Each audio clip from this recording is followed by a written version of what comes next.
রায়গঞ্জে জমি জবরদখলের অভিযোগকে কেন্দ্র করে রাজনৈতিক উত্তেজনা তৈরি হয়েছে। অভিযোগের তালিকায় এবার নাম উঠেছে রায়গঞ্জ পুরসভার ২৭ নম্বর ওয়ার্ডের প্রাক্তন কাউন্সিলর প্রসেনজিৎ সরকার ওরফে লিটনের। অভিযোগ অনুযায়ী সরকারের পালাবদলের পর তৃণমূল নেতাদের বিরুদ্ধে একের পর এক অভিযোগ সামনে আসছে। সেই ধারাতেই এই নতুন অভিযোগটি উঠে এসেছে। ঘটনাটি রায়গঞ্জ এলাকায় অভিযোগকারী একটি পরিবার মঙ্গলবার দুপুরে রায়গঞ্জ থানায় লিখিত অভিযোগ দায়ের করেছে। পুলিশ বিষয়টি খতিয়ে দেখছে বলে জানা গেছে। এদিন অভিযোগকারী গোপাল রাজবংশী কি জানিয়েছেন শুনুন। কি নাম তোমার? আমার নাম গোপাল রাজবংশী। আজকে কি কারণে থানায় আসা? থানায় আসার কারণ হচ্ছে আমার একটা জায়গা ছিল, মানে বহুত পুরোনো জায়গা। তো সেটা কোনো কারণে হয়তো সমস্যা ছিল, একটু মানে মার নামে রেকর্ড ছিল না। তো সেই আমি কাগজটা করতে দিয়েছিলাম, তো কাগজটা একটু লেট হচ্ছিল জন্য আমার জায়গা বিক্রি করার কথা ছিল 4 কাঠার মধ্যে 2 কাঠা। সেটা হলো একটা উঁচু জায়গা ছিল, একটা নিচু জায়গা ছিল। আমার নিচু জায়গার থেকে আমার 2 কাঠা জায়গা বিক্রি করার কথা ছিল। তো তখনকার সময় তো বুঝতে পারছেন তৃণমূলের সরকার ছিল। এটা 2020 সালে আমি জায়গাটা বিক্রি করার কথা ছিল। কতখানি জায়গা ছিল? আমার টোটাল ছিল 4 কাঠা জায়গা, তার মধ্যে আমার 2 কাঠা জায়গা বিক্রি করার কথা ছিল। সেটা কোন জায়গায়, মানে কোন ওয়ার্ডে? 27 নম্বর ওয়ার্ড। আচ্ছা, তারপরে কি হলো?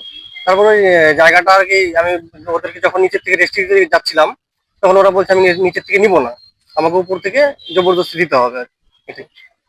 তো আজকে কি অভিযোগ দায়ের করবে?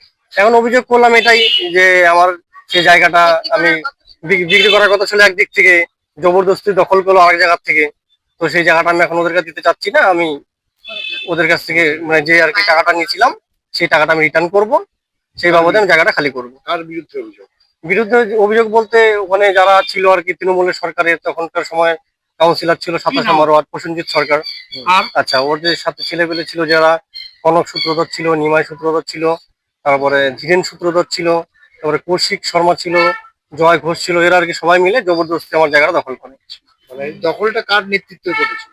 এটা 27 নম্বর ওয়ার্ডের কাউন্সিলর প্রসেনজিৎ সরকার, অন্য নেতৃত্বে হয়েছে। লিটন। আমি জায়গাটা দিয়েছিলাম ধীরেন সূত্রধরকে।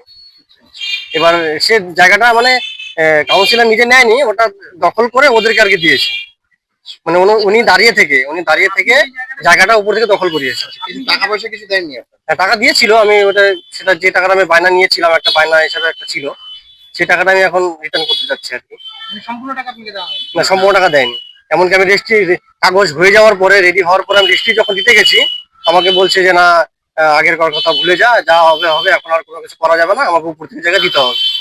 কথা ছিল সেটা তখন বিরোধিতা করতে পারেন? করতে পারিনি, তখন তো উপায় ছিল না কোনো কিছু, হাত বাঁধা। তখন তৃণমূলের সরকার বাড়িতে এসে গরম দেখাচ্ছে, ভয় দেখাচ্ছে, যদি থানায় যাই তাহলে মেরে ফেলবে, খুন করে দেবে। তো ধমকি দেখাইছে। আজকে অভিযোগ দায়ের করলেন? হ্যাঁ, করলাম। কার বিরুদ্ধে করলেন? সবার যাদের নাম বলো সবার বিরুদ্ধে।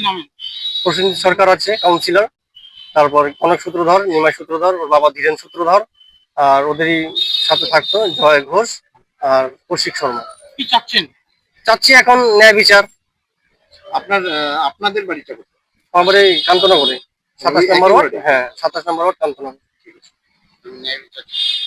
তবে এখনো পর্যন্ত অভিযোগের সত্যতা প্রমাণিত হয়নি এবং পুরো বিষয়টি তদন্তাধীন রয়েছে। উত্তর দিনাজপুরের রায়গঞ্জ থেকে শ্যামলেশ তরফদারের রিপোর্ট, টাইমস 14 বাংলা।